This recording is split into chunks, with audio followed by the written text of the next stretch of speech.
হারটা তো আমার মাঠান দিয়ে গেছে, আর মাঠান তো দিদি শ্বশুর বাড়ির লোক। এই হার কি আমার গলায় সাজে বলো তো?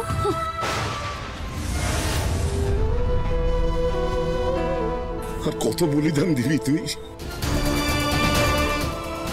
যতবার দিদির দরকার হবে ততবার।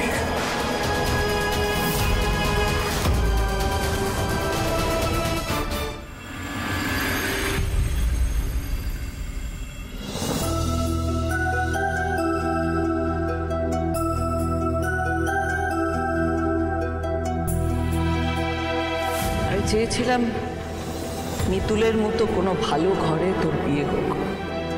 আমি ভাবতেও পারি না এরকম একজন পাষণ্ডের সঙ্গে ঈশ্বর তোর জীবনটা বেঁধে দেবেন। পুতুলার মা, এই মেয়েটা কিন্তু একেবারে শিখিয়ে পুড়িয়ে তৈরি রাখবে। এই বিয়ের পর শ্বশুর বাড়ি গিয়ে কিন্তু এ ধিঙ্গিপনা মোটেও চলবে না।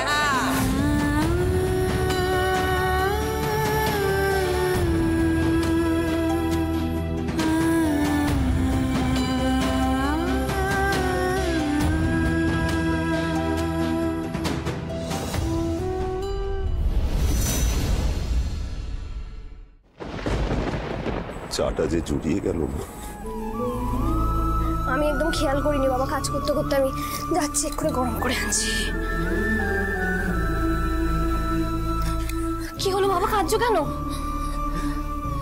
আমি এক্ষুনি সিদ্ধেশ্বরের কাছে যাব, ওর সব টাকা ফেরত দিয়ে আসবো। মিতুলকে এক কাপড়ে ছোটো গয়নায় শ্বশুর বাড়িতে পাঠালেও মাঠান কিছু মনে করবে না। জেনে বুঝে একটা রাক্ষসের হাতে আমি তোকে কিছুতেই তুলে দিতে পারবো না। দাঁড়ো দাঁড়ো, কোথায় যাচ্ছ তুমি? কোথায় যাচ্ছ? এত কষ্ট করে টাকাটা জোগাড় হলো। ছাড় আমাকে। সিদ্ধেশ্বরের সঙ্গে বিয়ে হলে ও তোকে অত্যাচার করে শেষ করে ফেলবে। পুতুল, বাবাকে বাধা দিস না রে।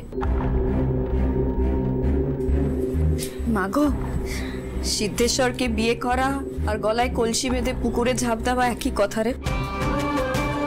মা হয়ে এই সর্বনাশটা আমি দেখতে পারবো না রে পুতুল। ছোটবেলা থেকে তুই মিতুলের জন্য কত ত্যাগ করেছিস, আমিও তো মা হয়ে তোর উপর খালি চেঁচামেচি করেছি, অযত্ন করেছি। তাই বলে মিতুলের সুখের জন্য তুই তোর জীবনটাই বিসর্জন দিয়ে দিবি? এটা আমি মা হয়ে কিছুতেই সহ্য করতে পারবো না।